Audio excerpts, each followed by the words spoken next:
ছোট গল্প, দুই বোনের কাপড় তৈরির প্রতিযোগিতা। গ্রামের সহজ সুন্দর গল্প। এক ছিল সবুজে ঘেরা এক শান্ত গ্রাম। সেই গ্রামে থাকত দুই বোন, সিরি আর মিনি।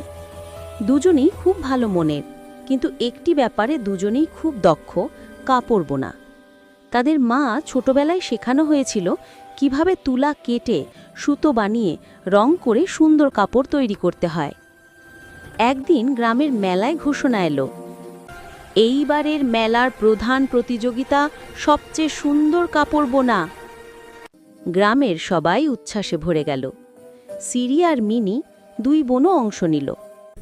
সিরি খুব শান্ত স্বভাবের, সে প্রকৃতি ভালোবাসে, তাই সে নরম তুলা নিয়ে বুনে ফেলল পাতা ও ফুলের নকশায় ভরা একটি সবুজ ও গোলাপি জামদানি কাপড়। কাপড়টা দেখে মনে হতো যেন বসন্তের বাগান। মিনি আবার রাত্রের আকাশ ভালোবাসে, সে রং করল গাঢ় নীল সুতো, তারপর বুনল তারা ভরা রাতের আকাশের মতো ঝিলমিল করা এক দারুণ কাপড়। কাপড়টিতে ছোট ছোট সোনালি তারার নকশা ঝলমল করছিল। দুই বোনের কাপড় সাজিয়ে রাখা হলো। গ্রামের সবাই দেখতে ভিড় করল। কেউ বলল, সিরির কাপড় তো ফুলের বাগান। আবার কেউ বলল, মিনির কাপড় দেখি যেন রাতের আকাশ।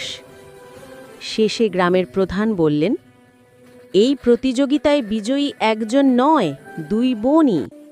কারণ তাদের কাপড় আলাদা আলাদা, কিন্তু দুটোই সমান সুন্দর।